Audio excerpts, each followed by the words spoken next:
everyone.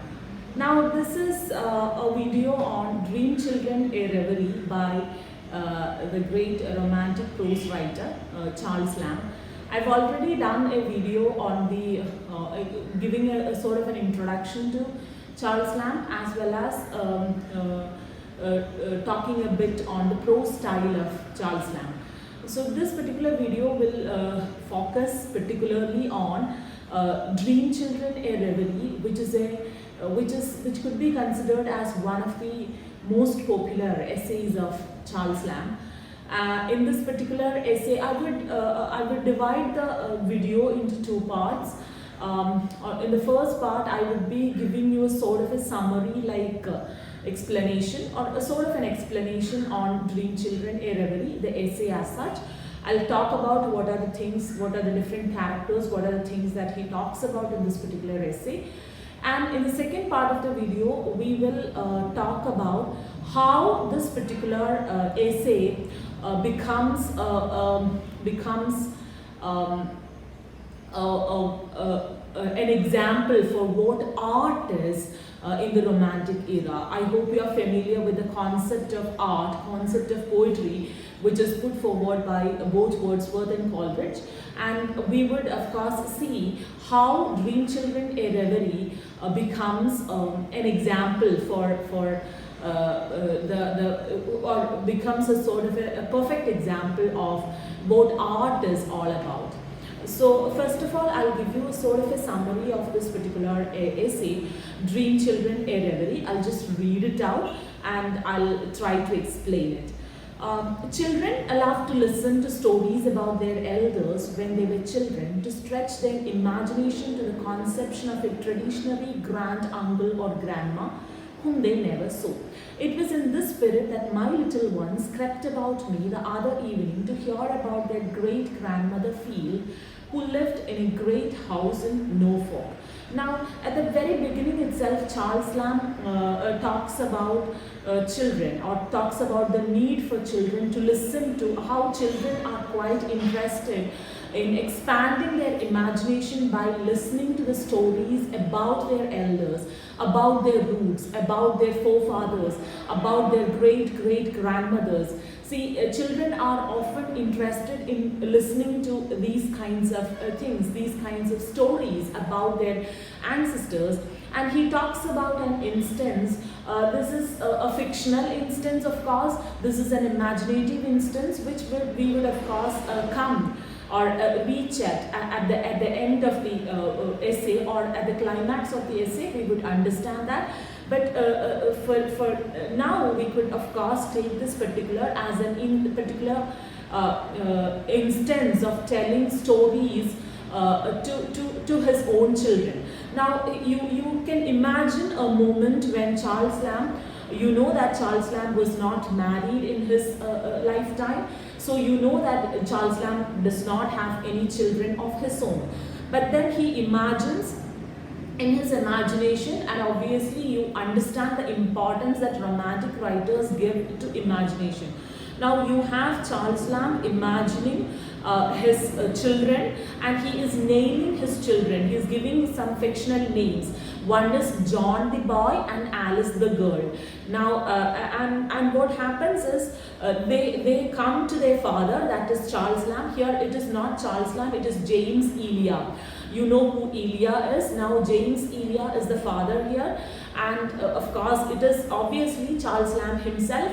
And he talks, or he plays with his children at that time, in the evening. They love to listen to the stories that James Elia tells them, especially about the story concerning their great-grandmother Field, who lived in a very great house in Norfolk, which is a very, I mean, that particular house or exemplifies the scene of so many tragic incidents which they had lately become familiar from the ballad of the Children in the Wood. Now I hope you are familiar with the Children in the ballad, Children in the Wood ballad. It is the story of two small children who are left in the care of their uncle and aunt after the death of their parents. Now what happens is the uncles, because he wanted to acquire the inheritance, the property of the children, he wanted to kill the children, and he arranges some goons to kill the children, as a result of which they take the children to the woods, and somehow it happened that there was the one among the murderer was of course very mild sort of a fellow, and there emerges some sort of a quarrel between the murderers, and murderers kill each other, and the children they are left with one murderer who actually leaves the children there in the woods, telling that I would come back soon, but he never turns back, and the children at the end of the story dies, and they are covered by the covered with leaves by Robin Redbreast. That is the story. Now you have this ballad, this folklore being described. Now this house in Norfolk, where great grandmother, who is Mary Field, I hope you are familiar with her. I did talk about her in the last video where we mentioned the life of Charles Lamb. Now this is the story which is carved there on the walls of this great house in Norfolk. Actually the house does not belong to the great grandmother, she is the caretaker of the house. Now it was at that time Alice puts on her dear mother's looks. It is too tender to be called upbraiding, and Charles Lamb talks about their great grandmother, that is the children's great grandmother, that is his grandmother Mary Field, how religious she was, how good their great grandmother was. She was very much beloved and respected by everybody.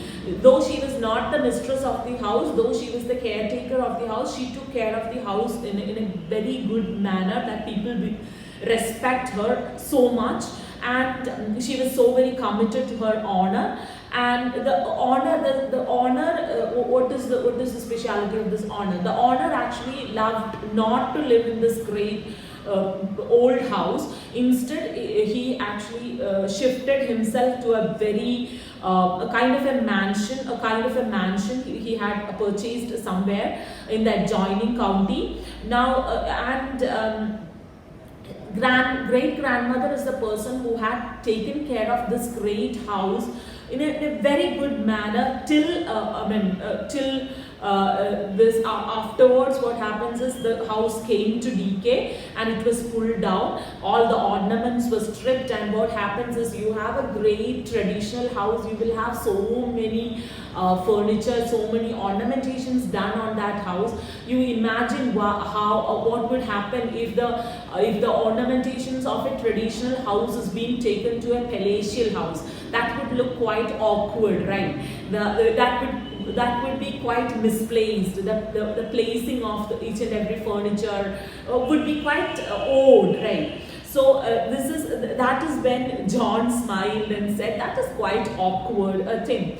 Now he goes on talking about the great grandmother, how she was very much loved by everyone, all the poor people, all the great people. Her funeral was attended by lots and lots of people, and how the neighborhood, in order to show the respect towards her, came to her funeral, how good and religious a woman she was, how she knew by heart all the psaltery and the testament, everything. And on the one hand you see the great grandmother Mary Field as a very religious and good and pious sort of a human being.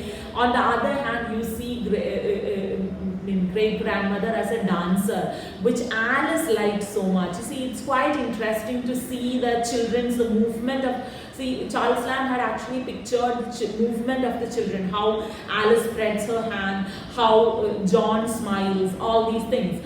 Now here Alice's little right foot played an involuntary movement, understanding the fact that her great grandmother was a dancer. And grandmother was such a great fellow and such a great dancer up until the great disease called cancer caught her, and she was bowed down with pain. But then physically she was bowed down, but her spirits were still high. and she did not stoop before anybody. She did not stoop even before her decease, and probably because she was quite religious. And while she was living in that great house in Norfolk, she used to live there alone, and she felt like she used to see apparitions of two infants at midnight. And Charles Lamb tells the instance when he would, of course, visit his great grandmother, and he would be sleeping with maids, even with maids, because he was quite frightened, or he is very, he's quite afraid of everything. He's quite afraid of seeing these apparitions, and he feels like he is not good and religious. So what happened is, though he was sleeping with his maids, he did not see all these apparitions. So probably it is because the great grandmother was quite religious, quite pious, that she was able to see these angelic infants. And there is another thing which is there in the great grandmother's the place that she lived was the old bust of the 12 Caesars there, who were the great emperors of Rome. You know them, right? And Charles Lamb would look at these great busts of the 12 Caesars in such a manner that he would actually look into it. He would be quite immersed in them, that probably most of the time he feels like he turns out to be marbles, or he feels like that marble gets life of its own. So such immersion, or he was quite immersed in the art forms there, which was quite exemplifying the medieval times, the historical times, right? Then you have lots and lots of things described: the hangings, the fluttery, the tapestry, all these things. And Charles Lamb used to tell how he would love to stroll in the garden there, in the orchard there. Looking at the yew trees, the firs, picking up red berries. But Charles Lamb also said that I was not interested in eating all these things, plucking all these things and eating all these things. Instead, I was quite interested in looking all these things. I was quite interested in enjoying seeing nature, seeing the trees there, enjoying seeing the flowers there, the fruits there. And it was at that moment that John happened to take some bunch of grapes which was there in a plate. But then John actually kept the bunch of grapes there because he felt like he also wanted to become like his father. See, my father was not interested in eating all these things. My father was quite interested in observing things, right? And he also wanted to do the same. Children have that sort of a feeling, imitating their parents, right? So, and then in somewhat a more heightened tone, I told how, though their great-grandmother loved all her grandchildren, yet in a special manner, she might be said to love their great-uncle. I hope you're familiar with Charles Lamb's brother, who is John Lamb. I already talked to you in the last video that great-grandmother Field as well as Charles Lamb's mother Elizabeth had sort of a great affection regarding John Lamb, more affection towards John Lamb than with Charles Lamb or Mary Lamb. So he used to, he reminds of those instances when he used to carry, John Lamb used to carry Charles Lamb on his back while he was having a limp foot or so. And he also describes the moment. See, he also describes the fact that John Lamb is a person who was quite sort of active, who was having sort of a vigor in him, that he used to ride the horse there, the mettlesome horse there, the most mettlesome horse he could get, and he would that would carry him all over the county. In the morning he would join the hunters. So he was quite that kind of a fellow who was quite spirited to travel around, right? And he also remembers the moment when he was lame-footed, and Charles Lamb was lame-footed, and he used to carry, John Lamb used to carry him. But later on, when John Lamb had some sort of a disease and he became ill, he became lame, Charles Lamb did not actually get enough time to look after his brother, as his brother had looked after him when he was a child, when he was laying food. He used to carry Charles Lamb all the time. Probably you do not have time enough, right? Once you were children, everybody takes care of you, everybody looks after you, but then when you have to return all those cares, all those affection that you have already got from your parents, got from your elders, got from your brothers, sisters, friends, you never get time enough to turn back. So that is a fact that Charles Lamb describes here, and he was quite, he did regret this fact even after the death of John Lamb, right? So it was hunting me, it was haunting me. So this part of the story children did not like. Usually what happens is when you describe stories, children do not like that pathetic part of the story. They always want to laugh at the stories. They always want to listen to the comic, the good side of the life. So now here he is describing the ugly side of life, the pathetic sort of life, the pathos actually. Now this is what the children did not like, and they wanted to move their attention on to, they felt like crying, and they let them, and children told them that please to talk about my dead mother. Then I told them how 7 years long in hope, sometimes in despair, yet persisting ever, I quoted the fair Alice W. It probably is Anne Simmons. Anne Simmons, I talked about Anne Simmons in the last video. When he had a very brief courtship with Anne Simmons. Now, Anne Simmons, and as much as children could understand, I explained to them what coyness and difficulty and denial meant in maidens. Now you have a typical description of a maiden here, a typical description of a coy girl, of a shy girl who used to deny the love advances that Charles Lamb was providing with, and she used to deny everything because that was something which was appreciated in a woman those times. If a woman, if somebody comes and tells a woman that I love you, and the woman accepts it then and there, that is something which is not accepted. That was not something which was accepted during those times, right? Now the things are quite different. And now when suddenly turning to Alice, that is the daughter Alice, the soul of the first Alice looked out at her eyes with such a reality of presentment that I became in doubt which of them stood there before me, whose bright hair was it. Now he looked at Alice while describing Anne Simmons, while describing the mother Alice, and while he was looking at Alice, he felt like he is seeing his wife Alice there. And both of the images, it was just like he did not understand which Alice he was looking at.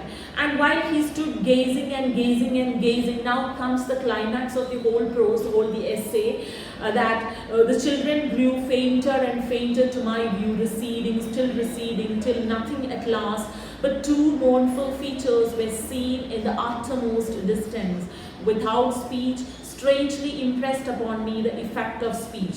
And they said, we are not of Alice, nor of thee, nor are we children at all. The children of Alice call Bertram father. I hope you know Charles Lamb couldn't marry Anne Simmons, and Anne Simmons was married to Alice was married to another person called Bertram, whom they beget children there, and they call Alice's children call Bertram their father. We are nothing less than nothing. We are just dreams. Now we understand that the whole of the essay that he was talking about, the whole of the story that he was narrating, the whole of the stories that he was narrating to his own kids were the figments of his own imagination. Alice is fictional, John is fictional, the other Alice is fictional. All these were imaginary characters that he actually creates. And I found myself quietly seated in my bachelor armchair where I had fallen asleep with a faithful Bridget unchanged by my side. The only person who was there right in front of him, the only person who was there in reality before him was just Mary Lamb, just Bridget. Bridget, of course, connotes Mary Lamb. It is Mary Lamb who was there with him. Everybody else, John, Alice, everybody was the figment of his imagination. Now, but John L. or James Elia was also gone forever. Now James Elia, who is the father which is being described, he is also gone. All the dream sort of a thing, figment of his dream is gone from his mind, from his writing, and where he stayed, or the reality, he was quite lonesome, or he was quite lonely in his reality. The only person who was there right by him was his sister Mary Lamb. Everything, except all these things, everything was a figment of imagination that he was talking about. Let's talk how this particular essay becomes an embodiment or an example for what art is in the Romantic period. Say for example, unlike the neoclassical writers, we see that Charles Lamb emphasizes imagination. The whole of the essay is a figment of his dream, figment of his imagination, and we see that most of Charles Lamb's works are giving to us details about the common people, the human beings in all its varieties. So it is clearly we see that his works are vehement reactions against the rational framework of the Augustan prose style. See, even the prose style itself is quite different. This particular essay is very lyrical in manner, which is a speciality of the Romantic writers. Whereas in Augustan prose style, you understand that the style is not quite simple. You do not have a single word which you cannot understand in this particular essay. So in Augustan age, Augustan prose, it was quite kind of tiringly factual. Whereas here you see that it's like you are reading a poem, right? It's quite lyrical, and it emphasizes imagination on the one hand. You see that memory, nostalgia, kind of yearning to be something in life, all those yearnings, memory, nostalgia, childhood, remembrance of the past, all these things are which marks these kinds of essays written by Charles Lamb, especially the essay Dream Children, a Reverie.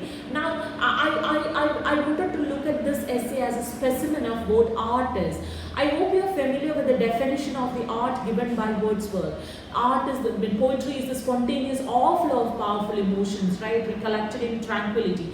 Now you see that this particular essay is a spontaneous overflow of the powerful emotions. See, this is art expressed. This is the art expressed in emotion. I mean, this is a kind of an outpouring of your heart, outpouring of your heart is let out, right? Outpouring of your imagination, outpouring of whatever is there in your mind, the human beings that the memories that come to you, the nostalgia that come to you, the childhood that you have been in, the thing that you want to become. Charles Lamb always probably would have craved to become a father, craved to be loved. He did not get married. That doesn't mean that he did not love anybody. He was not romantic at all. We cannot say so.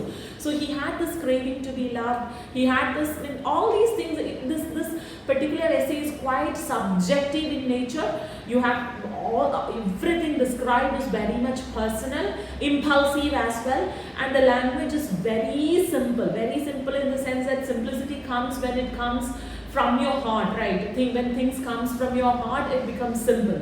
So, and you have the influence of the medieval times. See, you have the children in the wood, the folklore, the Caesar, the head, the busts of the Caesars.